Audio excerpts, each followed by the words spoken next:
L'autisme est une maladie qui touche beaucoup de gens, non seulement la personne concernée, mais également toute sa famille et ses proches. Les causes de l'autisme sont multiples et pas clairement identifiées. Donc, le dépistage d'un enfant autiste ne peut consister en un test simple. Mais l'objectif est de le détecter de la manière la plus précoce, car plus les traitements sont appliqués tôt, mieux les symptômes seront contrôlés. Cette vidéo démontre le combat d'une mère afin que son enfant obtienne les meilleurs traitements possibles. Mon nom est Nathalie Dubé. Je suis enseignante ressources dans un pavillon et je suis également parent d'un enfant autiste. Mon petit garçon Caleb a été identifié autiste. Il avait 26 mois. Il va avoir bientôt 3 ans. La raison de la vidéo, c'est de sensibiliser la population à l'autisme. Le mois d'avril, c'est le mois de l'autisme. Il y a eu plusieurs levées de fonds pour la cause de l'autisme. Je veux vous expliquer, pour mon cas, je sais d'où vont les fonds pour quand on a un enfant autiste. Également, la vidéo sert aussi, j'espère, à informer les familles. Les familles qui ont soit des doutes que leur enfant pourrait peut-être être autiste, ou que vous venez d'avoir un diagnostic d'autisme pour votre enfant et vous ne savez pas trop où vous lancer avec ça. Je peux vous parler du parcours que nous autres, on a suivi pour notre enfant, Caleb. Nous, on a commencé à avoir des doutes que Caleb avait des problèmes au niveau de son développement autour de l'âge d'1 an. Ça ressemble pas mal à tous les autres parcours des autres enfants de cet âge-là. Au début, on pensait qu'il y avait des problèmes de surdité. On a fait des tests d'audition avec lui. Après son deuxième test d'audition, l'audiologiste nous a référé, nous a dit que ça serait peut-être pas mauvais d'aller en orthophonie avec lui. À ce moment-là, Caleb avait 15 mois. Il ne parlait pratiquement pas, faisait très peu de son. Il était pas très... il comprenait très peu de directives simples aussi. Caleb! Caleb! Caleb! Non, je me suis informée au service auprès de ma communauté, au service public. À ce moment-là, il y avait une liste d'attente d'environ 6 mois à 1 an pour que Caleb puisse être évalué. Donc, pour nous, c'était impensable d'attendre tout ce temps-là. Donc, on a téléphoné à une clinique privée à plus de 60 km de notre maison. La clinique privée le prenait le lendemain. Donc, on est en clinique privée avec lui. On l'a fait évaluer, ça nous a coûté 240 $ pour le faire évaluer. Ensuite de ça, il a fait de l'orthophonie avec eux. Environ, les frais, pour ça, c'est à peu près 120 $ de l'heure en orthophonie. On a fait ça pendant 4 à 5 mois. L'orthophoniste comme tel doutait que Caleb avait des problèmes au niveau de son développement. Elle nous a fortement recommandé de poursuivre en génétique et en neurologie, faire pousser les tests pour que Caleb ait possiblement un diagnostic. Suite à ça, on est allé au centre hospitalier de notre région. On avait un pédiatre. La pédiatre nous a référé pour que Caleb soit évalué. À ce moment-là, la même chose. Par le temps que Caleb soit évalué, il y avait de l'attente d'environ 1 an à 1 an et demi avant même qu'il y ait un diagnostic. Un enfant ne peut pas avoir de service s'il n'est pas diagnostiqué.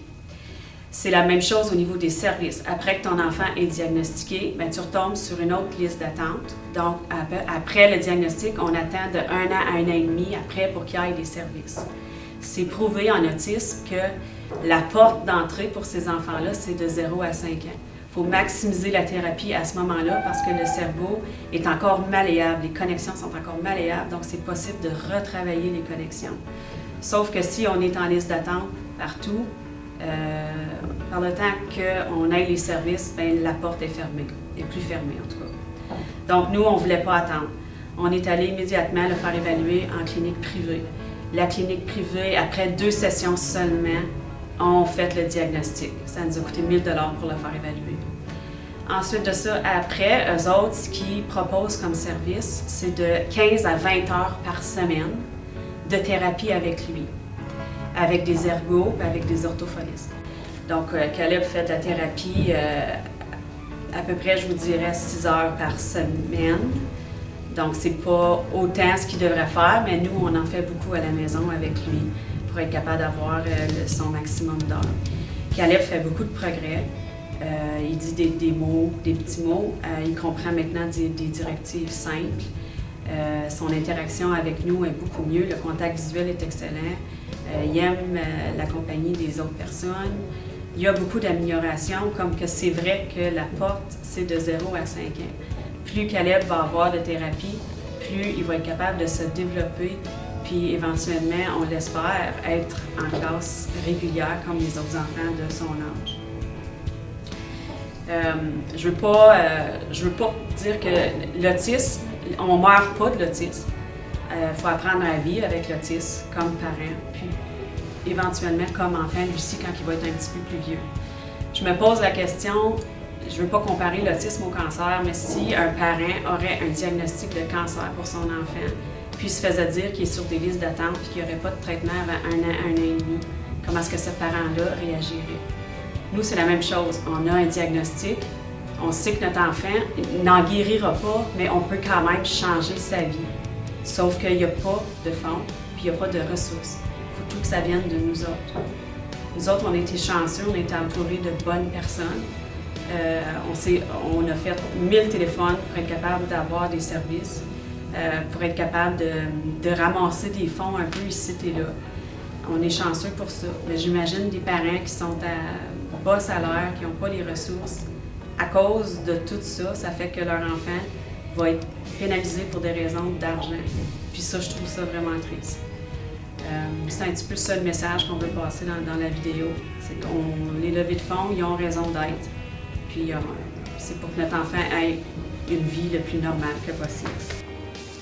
D'après les récentes études, les cas d'autisme sont de plus en plus nombreux partout dans le monde. Il a fait un bond de 23% depuis 2009. Aujourd'hui, le pourcentage d'enfants diagnostiqués est de 1 personne sur 88, ce qui est énorme. Dans une école de 300 élèves, 3 enfants auront une maladie dans le spectre de l'autisme. Malheureusement, peu de services sont offerts pour ces enfants et les listes d'attente ne cessent de s'accumuler. Pour ma part, pour Caleb, lui, il va avoir 3 ans. Présentement, il est sur une liste d'attente pour avoir des services publics ABA et IBI. Par le temps qu'il y ait le service ABA, ça va prendre environ 1 an. Pour qu'il y ait le service IBI, on nous parle plus de 1 an et demi. Si nous avions la possibilité de donner les fonds nécessaires à ces enfants, imaginez la différence que cela pourrait leur apporter. Nous pourrions faire une différence non seulement pour ces familles, mais également dans notre système scolaire, car ils seraient capables de fonctionner le plus possible au quotidien. On diminuerait donc les classes spéciales et l'aide à apporter à ces enfants. Parce que de 0 à 5 ans, ils seraient bien équipés avec des bonnes ressources et des bonnes thérapies afin d'être capables de fonctionner au régulier.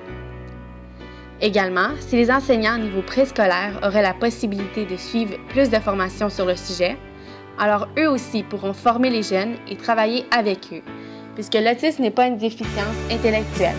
Seulement 4% des cas le sont. Donc, ils sont capables de bien fonctionner. Il faut seulement trouver les bonnes façons d'interagir avec eux.